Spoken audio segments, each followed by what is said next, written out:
दोस्तों मैं अगर आपसे पूछता हूँ ना आर्टिफिशियल इंटेलिजेंस, मशीन लर्निंग या फिर डीप लर्निंग के बारे में, तो यार हो सकता है कि आप लोगों ने इन तीनों टर्म्स के बारे में थोड़ा बहुत तो सुना ही होगा। लेकिन यार अगर ऐसे में बात निकल के आ जाए एल्गोरिथम्स की, तो यार एल्गोरिथम्स के बारे में तो आप लोगों को हो सकता है कि काफी जो मेजॉरिटी पीपल्स हैं उनको ना पता हो और आपने कभी उसका नाम भी ना सुना हो। तो यार आज आप वीडियो आखिर तक देखते रहिए। मैं आपसे आज बात करूंगा इसी एल्गोरिथम्स इन मशीन लर्निंग के बारे में, और दोस्तों जानेंगे कि आखिर क्या रोल है इसी एल्गोरिथम्स का किसी भी मशीन लर्निंग या फिर डीप लर्निंग मॉडल को क्रिएट करने में, और किस तरीके से हमें ये कंप्लीट तरीके से अच्छे रिजल्ट्स प्रोवाइड कर देता है। नमस्कार दोस्तों,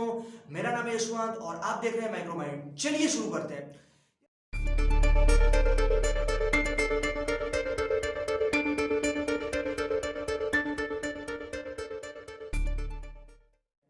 यार दोस्तों मैं सबसे पहले आपसे बात करता हूँ ना आर्टिफिशियल इंटेलिजेंस की, तो क्योंकि आर्टिफिशियल इंटेलिजेंस कोई ऐसी चीज नहीं है जिसके अंदर हम कोई एल्गोरिथम्स को काम में लें। हम लेते हैं इनके दो सबसेट्स के अंदर एल्गोरिथम को काम में, जो कि है मशीन लर्निंग और डीप लर्निंग। अभी यार देखो, आर्टिफिशियल इंटेलिजेंस के बारे में तो मैंने पहले भी काफी वीडियोस बनाई हैं और उनको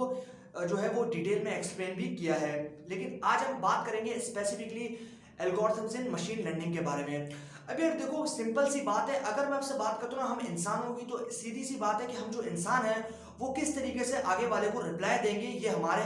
खुद के ऊपर डिपेंड होता है। अब यार मैं अगर आपसे बात करता हूँ कि जो बराबर वाला है, जो दूसरा पर्सन है, जो दूसरा यूजर है, वो हमारे सामने खड़ा है और हमसे करता है कोई सवाल, तो यार ऐसे में हम उसको सवाल का जवाब फौरन नहीं देंगे। हम पहले सोचेंगे, अपने जो ब्रेन है उसके अंदर प्रोसेस करेंगे इंफॉर्मेशन को कि किस तरीके का सवाल है और किस तरीके से जवाब देना है, तो इसके अकॉर्डिंगली जो है वो हम लोग मैनेज कर लेंगे सारी चीजों को। लेकिन अगर मैं आपसे बात करता हूँ मशीन्स की, तो दोस्तों मशीन्स को क्योंकि हम जानते हैं बचपन से स्कूल्स में कॉलेज में पढ़ते आ रहे हैं कि जो बाइनरी लैंग्वेजेस है उन्हीं के अंदर जो है वो काम करता है और उन्हीं को समझता है, और जो डिजिटल सिग्नल है या फिर एनालॉग सिग्नल है उन्हीं के अंदर जो दरमियान है बेसिकली उनके अंदर जो वो काम करता है। अभी देखो, क्योंकि हम जानते हैं मशीन लर्निंग जो है वो बेसिकली काफी कमाल का सबसेट है आर्टिफिशियल इंटेलिजेंस का, और इससे जो अगर हम बात करते हैं डीप के अंदर जाने की, तो एक और टर्म आती है जिसको हम कहते हैं डीप लर्निंग। तो दोस्तों इन दोनों के अंदर काफी ज्यादा सिमिलैरिटीज हैं, लेकिन जो फंक्शनैलिटी है वो एक दूसरे से डिफरेंट है। अब क्योंकि हम बात कर रहे हैं मशीन लर्निंग की, तो दोस्तों मशीन लर्निंग के अंदर जो एल्गोरिथम्स हैं वो बेसिकली काम में लिए जाते हैं मशीन लर्निंग मॉडल्स को क्रिएट करने के लिए।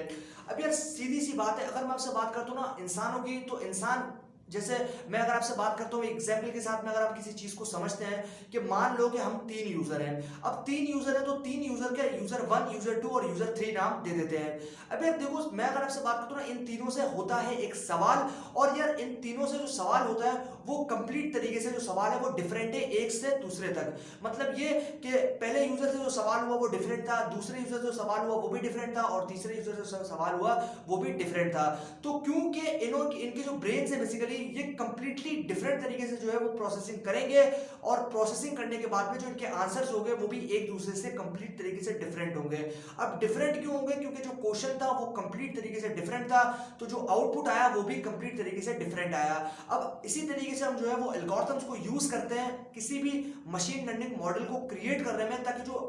इंस्ट्रक्शंस हैं, जो भी प्रोसीजर है, जो भी आप मशीन को दे रहे हो, मशीन के अंदर फीड कर रहे हो, जो भी डेटा है,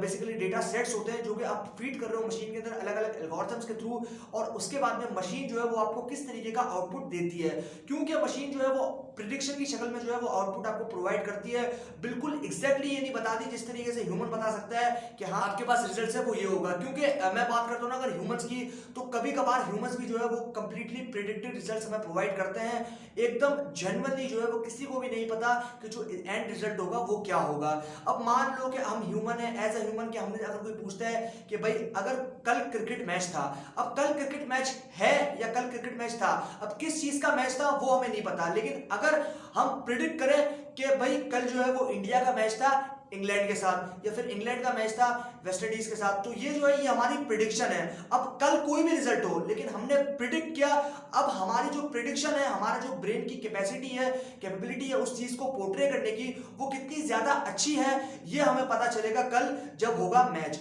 तो उसके बाद में हम जो है उस चीज को, उस रिजल्ट को, जो फाइनल रिजल्ट होगा उसको हम मैच करेंगे हमारी प्रिडिक्शन से, और फिर हमें पता चलेगा कि जो हमारा मॉडल है वो किस तरीके से डिजाइन हुआ है, या फिर किस तरीके का जो आउटपुट है हमारे मॉडल ने कितना एक्यूरेट दिया है, कितना एफिशिएंट दिया है, या फिर मैं बोलूंगा ना उस चीज के करीब था फाइनल जो रिजल्ट था उस चीज के करीब था या फिर बिल्कुल ही गलत आउटपुट जो है वो दिया है हमारे मशीन लर्निंग मॉडल ने। तो बेसिकली एल्गोरिथम्स का ना काफी बड़ा लोर है, और यार एल्गोरिथम्स मल्टीपल तरह के होते हैं, जिसके अंदर मैं आपसे बात करता हूँ ना, linear regression, logistic regression, decision tree, random forest, ये सारे जो है ये अलग अलग एल्गोरिथम्स हैं और अलग अलग पर्पसेस के लिए जो है वो मशीन लर्निंग के अंदर क्रिएट किए जाते हैं, मतलब जो है वो इंप्लीमेंट किए जाते हैं किसी भी मशीन लर्निंग मॉडल को क्रिएट करने के लिए। अब यार क्योंकि हमें जरूरत पड़ती है, अगर हम सोचते हैं, अगर हमारे पास दिमाग है तो डेफिनेटली बात है कि मशीन के अंदर हम अगर ऐसा दिमाग इंप्लीमेंट कर दें तो हो जाएगी काफी कमाल वाली बात। और इसी चीज को यार डेफिनेटली फ्यूचर के अंदर साइंटिस्ट जो है वो स्केल अप करने की कोशिश कर रहे हैं, इंजीनियर जो आर्टिफिशियल इंटेलिजेंस या फिर मशीन लर्निंग इंजीनियर्स हैं वो इस चीज को स्केल अप करेंगे, और डेफिनेटली ये चीज जो है वो फ्यूचर के अंदर हमें देखने को मिलेगी।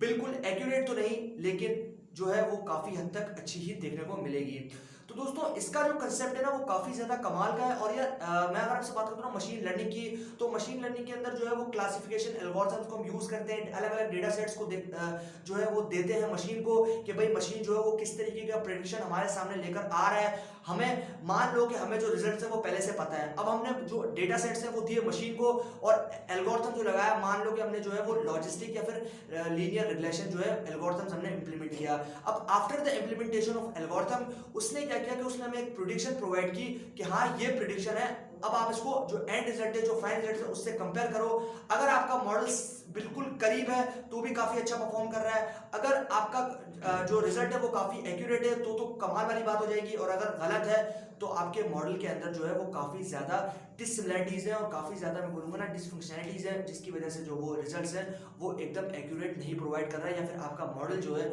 वो सही तरीके से नहीं क्रिएट हुआ। तो यार यही थी सारी कंप्लीट कहानी इसी एल्गोरिथम्स इन मशीन लर्निंग की। मुझे उम्मीद है कि आप लोगों को वीडियो जरूर पसंद आया होगा इसी एल्गोरिथम्स के बारे में। अगर वीडियो पसंद आया तो वीडियो को लाइक और शेयर करना बिल्कुल भी मत भूलिएगा, और चैनल को अभी तक सब्सक्राइब नहीं किया तो चैनल को सब्सक्राइब कर दीजिए, क्योंकि मैं आपके लिए रोजाना ऐसी वीडियोस लेकर आता रहता हूं। अभी के लिए दोस्तों इतना ही। Stay blessed, stay inspired.